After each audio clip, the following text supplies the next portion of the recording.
ang Office of the Vice President para sa isang taon at dito pinapasalamatan namin ang mga partners namin na galing sa government and sa private sector kasama na ang mga CSOs at non-government organizations dahil hindi namin magagawa lahat ng mga trabaho at kailangan namin gawin para sa serbisyo sa ating mga kababayan kung wala yung mga partners namin.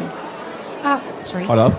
VP, in relation to this, ma'am, no, despite the significant budget cut which affected some of our programs, including the medical assistance program, marami po sa ating mga partners, ma'am, including the healthcare providers, ang nasasabing they are willing to partner again with OVP if given the chance. Ano po yung tugon natin dito, ma'am, na marami po ang willing na tumulong at handang maging kaagapay ng OVP sa pagbibigay po ng serbisyo sa mga Pilipino? Nagpapasalamat kami sa kanila sa ating mga healthcare institutions, sa kanilang partnership sa Office of the Vice President and sa kanilang recognition sa kahalagahan noong serbisyo na naibibigay natin sa mga underserved communities natin, hindi lang dito sa Mindanao kundi sa buong Pilipinas. Nakakalungkot lang dahil wala na kasi kaming medical and burial assistance. Ito ay tinanggal. Hindi namin siya malagyan ng budget dahil tinanggal talaga yung line item sa Office of the Vice President nung lumabas yung budget ng Office of the Vice President sa General Appropriations Act. Kaya matitigil yung medical and burial assistance, pero masaya kami dahil nandyan pa rin yung mga healthcare institutions na handa makipag-partnership sa mga susunod na taon kung magkakaroon tayo ng budget. Last po, ma'am. VP, with our strong partnership with various sectors, ano po yung maaasahan ng ating mga kababayan mula po sa tanggapan ng pangalawang Pangulo in the next coming years, especially katuna sa mga GIDA area, ma'am? Oo. Patuloy pa rin ang mga proyekto at programa ng Office of the Vice President. Nawala lang yung medical and burial assistance at nawala yung feeding program natin, ang Pansarap feeding program natin dahil hindi na talaga namin ma-stretch yung budget na inilaan para sa Office of the Vice President. Pero lahat ng ibang pang mga budget, lahat ng iba pang mga proyekto kung nakikita nyo, ay tutuloy pa rin sila. In fact, sa aming 1 million trees na sana ay target ngayong 2028 matapos 1 million. Kung nakikita nyo kanina, approximately nasa 800,000 na tayo. So expectation namin ay matatapos natin ngayong taon ang 1 million trees para sa ating bayan mula sa Office of the Vice President at sa ating mga partners. At ang usapan na lang namin ay itutuloy pa rin namin yung tree planting beyond sa target namin na 1 milyong puno. Okay. Thank you. Next question, Katrina Domingo, ABS-CBN.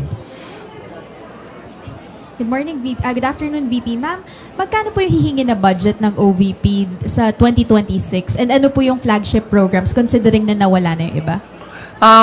Sa 2026 budget, submit kami ng proposal na 733 million pesos. Hindi siya kalayuan doon sa approximately 700 million na ibinigay noong nakaraang taon para sa Office of the Vice President. Hindi siya malayo sa 2025 budget ng Office of the Vice President. Ma'am, follow up, bakit po hindi kayo nag-propose ng mas mataas na budget? Bakit po virtually retained na lang? Dahil inaasahan ko naman na hindi ibibigay yung budget ng Office of the Vice President dahil nga hindi naman kami kaalyado ng administrasyon. At nakita na natin yon noong nakaraang taon na syempre kung hindi ka sumusunod, hindi ka kaalyado ay hindi ka mabibigyan ng pondo para sa mga proyekto ng opisina mo. Kaya nagdesisyon ako na kung ano yung budget na ibinigay ngayong taon na ito ay yun din yung budget. Naglagay lang kami ng konti para sa inflation, yun din yung budget para sa susunod na taon dahil ayaw kong napapahiya at pinapahiya yung mga ibang personnel ng Office of the Vice President, lalong-lalo na kapag nandun na sila sa House of Representatives or sa Senate na nakaharap yung ating mga miyembro ng Kongreso. Last follow-up on this topic lang. Ma'am, haharap pa rin po ba kayo sa budget panel given na hindi naman po kayo nang hihingi ng additional funds for next year? Ang Office of the Vice President, oo. Kayo, ma'am. Personal. Ako hindi pa kasi hindi naman namin alam kung kailan yung schedule.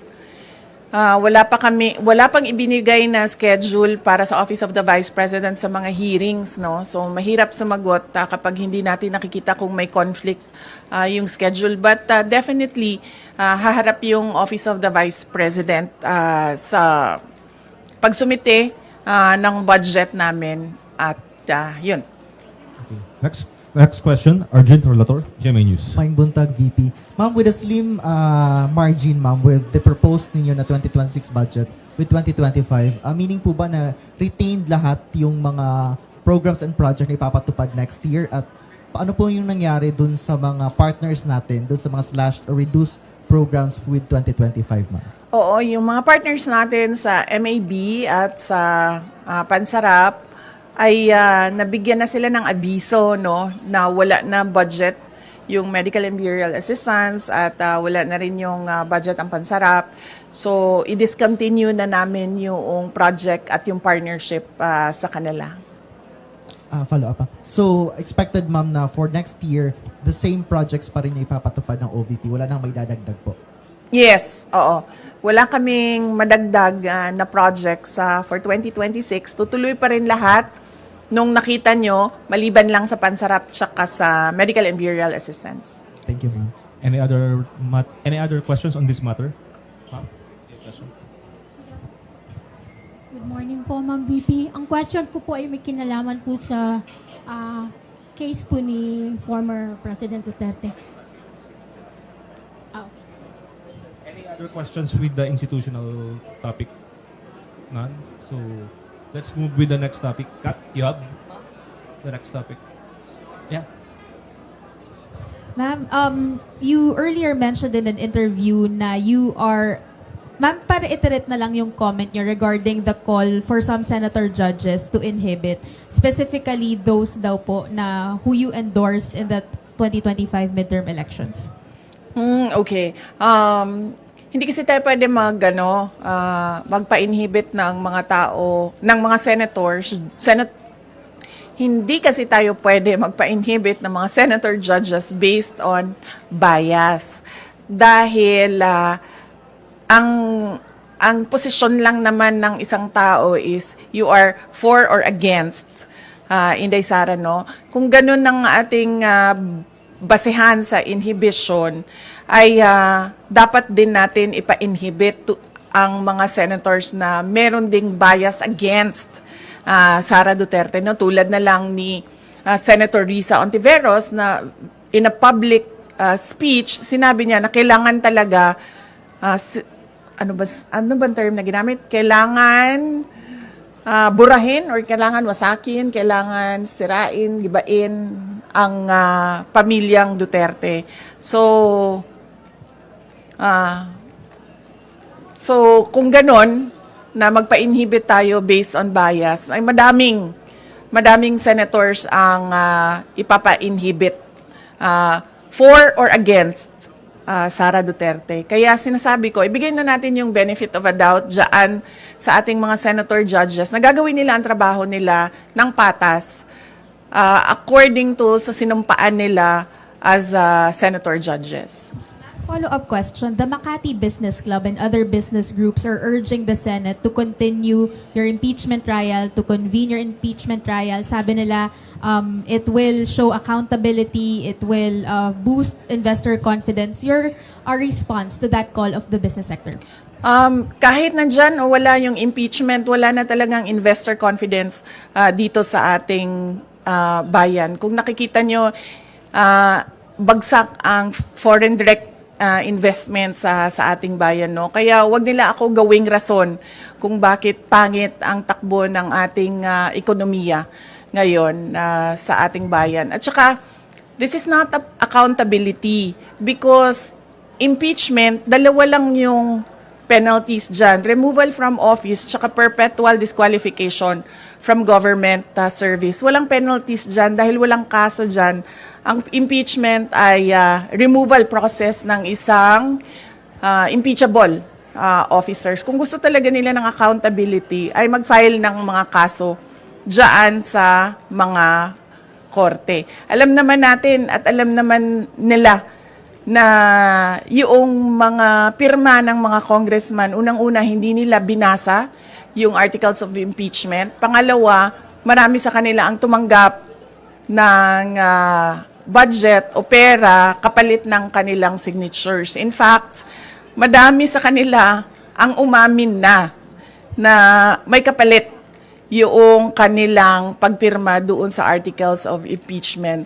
So if we are to talk about accountability by business groups, dapat questionin din natin kung paano ginawa yung articles of impeachment at paano pinasa yung articles of impeachment papunta doon sa Senado.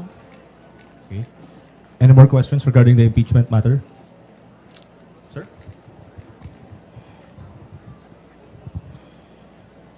BP, good afternoon. So, haharap ka ba sa Senado dahil nag-issue sila ng summon? Hindi ko pa kasi, sir, pagkakaalam kung kinakailangan ang personal appearance. Yun ang hindi ko alam dahil hindi ko nabasa yung summons. Yung summons namin ay nandoon sa mga abogado at sila yung magdidesisyon kung ano yung gagawin doon sa summons. Okay. Ma'am, there's a phone-in question here from the Billionaire News Channel. Comment lang po dun, they are asking your comment regarding dun sa report ng OpenAI, the mother company of ChatGPT, that the PR firm of the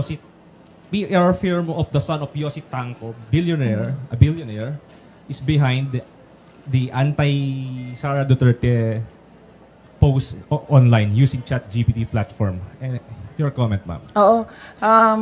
Actually, hindi lang yung kay Tanco, no? Ang kumpanya na nagpapatakbo ng programs na anti-Sara Duterte online, anti-Duterte online, no?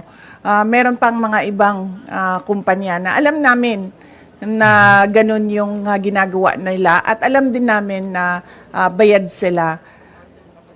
Kaya ako nagsasabi lagi, no, na yung ginagawa sa akin ay threats, harassment, and intended to disqualify me from the 2028 presidential elections. Kasi tulad niyan, tingnan nyo, noon may TRICOM ba ang tawag noon? Tawag nung hearing, Quadcom, tapos may TRICOM for fake news and for fake news, yes. May TRICOM na for fake news. Pero kung makikita nyo, ang mga tinawag nila doon ay mga lehitimong owners ng Facebook account using their freedom of speech and expression. Mga lehitimong social media personalities na nagbibigay ng kanilang opinion na hindi naman bawal sa batas, pero nakakalungkot kasi yung kanilang opinion pro-Duterte, pro-Sara Duterte, at yun ang iniimbestigahan. Pero ang mga tulad nito, na mga kumpanya na ang negosyo nila ay gumagamit ng mga program para sirain ang pangalan ng isang tao, ay hindi man lang kahit isang beses tinawag doon sa TRICOM na investigation ng House of Representatives. So yan, nagpapakita na itong lahat ay ano lang talaga, politika at harassment sa mga kalaban sa politika ng administrasyon. Hindi na yan ang galing sa amin, sir, ha? Hindi na kami nagsasalita kung anong mga panggigipit ang ginagawa sa amin. Tumatahimik na lang kami, yung mga kaalyado namin tumatahimik na lang. Yan talaga, tulad nung pag-amin ng mga congressman na may natanggap silang pera, kapalit ang signature, yung nilabas ng OpenAI na isang kumpanya na involved sa paninirang puri ng mga tao ay hindi galing sa amin, galing na sa universe.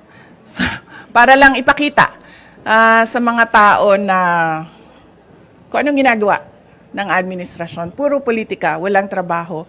At ngayon, gusto pang i-blame, no, sa akin ang bagsak na ekonomiya ng Pilipinas. Any follow-up there? Kat?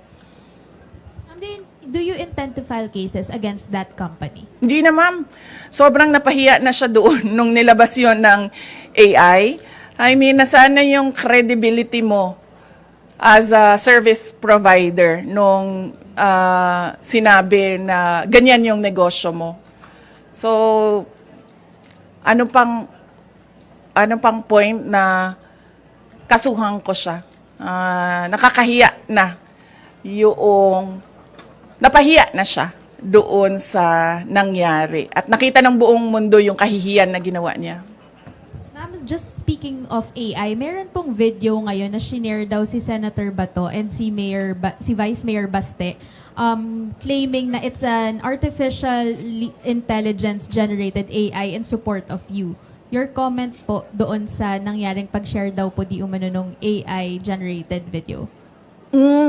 Wala namang problema siguro sa pag-share ng AI video in support of sa akin. Basta hindi ginagawang negosyo.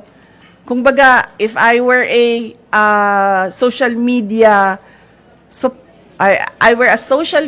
account owner and gagawa ako ng AI to support a certain personality, walang problema doon kasi hindi ko naman siya ginagawang negosyo eh. Hindi ko naman binibenta sa mga tao yung produkto ko eh. No more questions on that topic. Okay, we move to the last two topics po. ICC, Kat, or Arjil? Arjil.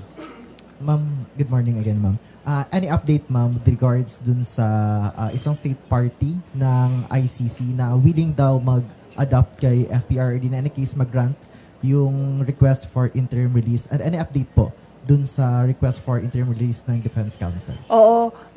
Yung request for interim release ay nasubmit na ng Defense Council ni dating Pangulong Rodrigo Duterte. Nakalagay yon sa website ng ICC. Accessible yon sa ating lahat. At makikita natin doon kung ano ang mga pinagbasehan ng request for interim release, ano yung mga justification at explanations ng defense team ni dating Pangulong Duterte sa interim release.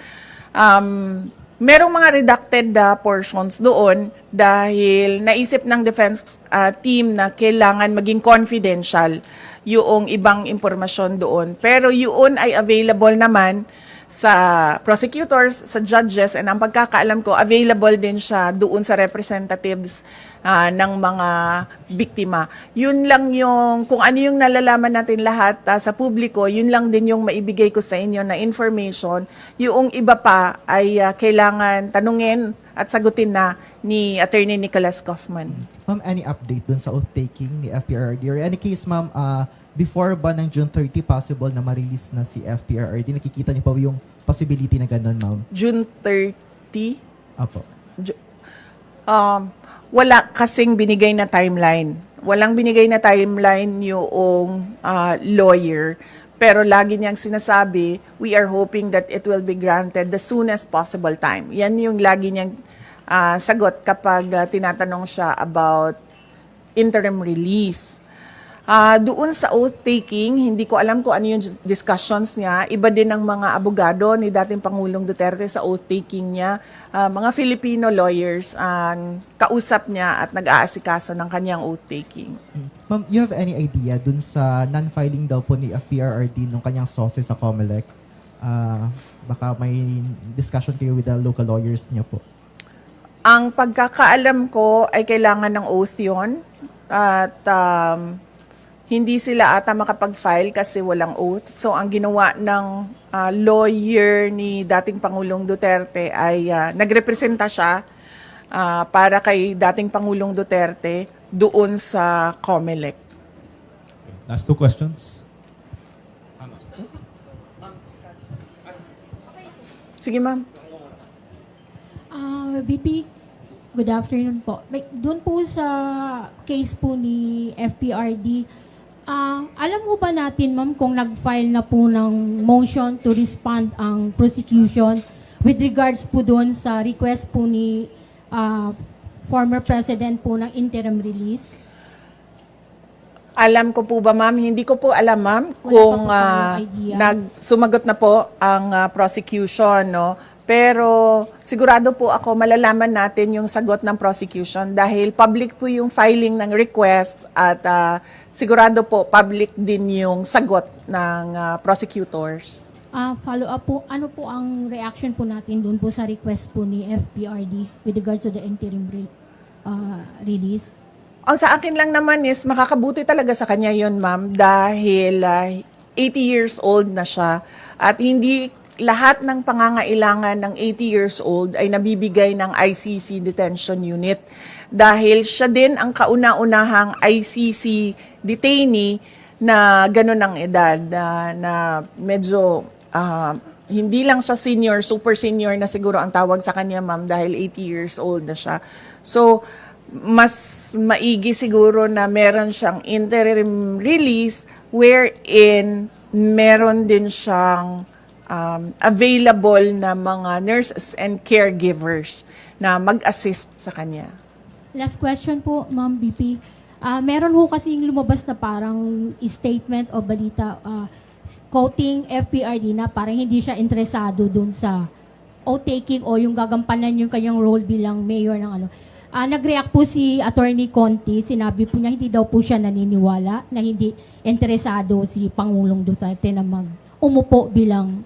Ano po ang masasabi po natin dyan, ma'am, sa comment ni Attorney Conti? Ang Conti, malapit na sa Castro, no? Papunta na siya doon. Magkamali ka lang ng spelling, Castro na yung Conti na yan, eh. Hindi ko alam, ma'am, bakit hindi siya naniniwala, pero kasi hanggang ngayon wala pang oath si dating Pangulong Duterte, no? So hindi pa namin alam dito sa Davao City kung mag-oath ba ang pinili namin na mayor ng Davao City. So, on that note, yun lang ang pinagbabasehan namin. Sa ngayon, hindi siya uupo kasi wala pa siyang oath. Antayin natin siguro until June 30 kung may oath o wala si dating Pangulong Duterte. Next question, Ms. Ruth. Okay, thank you, sir. VP, nagkausap na ba kayo ni Attorney Guanzon? Kasi parang sa mga post kasi niya, she's very willing to act as your spokesperson. Yes, oo. Nag-comment na rin ako na nagpapasalamat ako sa pagtulong at suporta ni Attorney Rowena Guanzon. Pero sa ngayon kasi kung napansin niyo, walang spokesperson ang Office of the Vice President o kahit ako man. Kaya hindi ko rin masagot yung tanong about sa spokesperson dahil matagal na kami walang spokesperson at hindi na papag-usapan sa Office of the Vice President ang magkaroon ng spokesperson. Thank you, ma'am. Second po, si Mayor Baste, inappoint siya as president ng PDP Laban. Napag-usapan ba sa family, VP? Hindi. Ngayon ko lang, actually kanina pagbigay sa akin ni JC ng information, doon ko lang nalaman na inappoint siya as acting president ng PDP Laban. At hindi kasi ako member din hanggang ngayon ng PDP Laban, kaya hindi ako makakomment kung ano yung desisyon ng partido with regard to their internal matters. Are you expecting, upon Baste's assumption as acting president ng PDP, are you expecting that she will invite you as part of the PDP? Matagal na ako in-invite, ma'am, sa PDP na nandito pa si dating Pangulong Rodrigo Duterte last year. July, nung nag-resign ako sa Department of Education, inibita na ako ni dating Pangulong Duterte. At sinabi ko sa kanya na pag-iisipan ko, pero hanggang ngayon, wala pa akong decision, ma'am. Mainly because nakita niyo naman yung nangyari sa akin, ma'am, di ba, no? So, parang ayaw ko nakausap yung mga politiko. Lalong-lalo na pag magkasama kami sa isang grupo. So, wala naman, I have nothing against everyone. In general lang sa akin. At mas gusto ko yung ganito ako, yung sinasabi ko lagi na I'm single and ready to mingle in terms of politics. Kesa sa yung nakatali ka sa loob ng isang grupo. So, hanggang ngayon, ma'am, wala pa akong desisyon kung papasok ako ng PDP. Any more? Last question, Kat. Ma'am, take us through the process lang nung pag-select nung third country that will host former President Duterte should the interim release be given. Ano po yung considerations na tinake for you to pick which country? Hindi ko alam eh. Kailangan si Attorney Nicholas Kaufman ang sumagot noong tanong na yan para comprehensive yung sagot niya kung paano umabot na merong request for interim release at merong country na nakausap. Pero ma'am, paano po ba yun? Parang binigyan ng choices yung family or may isang choice lang po? Walang binigay na choices sa family at walang tulong siya galing sa ICC. Lahat ito ay tulong lang galing sa grupo ni dating Pangulong Rodrigo Duterte. Okay, thank you, ma'am. Thank you. So, yes. So, wag na kayo gumalaw. Oo, kasi maganda na yung ano niya. Ako na lang. Sir, pahila ako nito, sir. Saan na?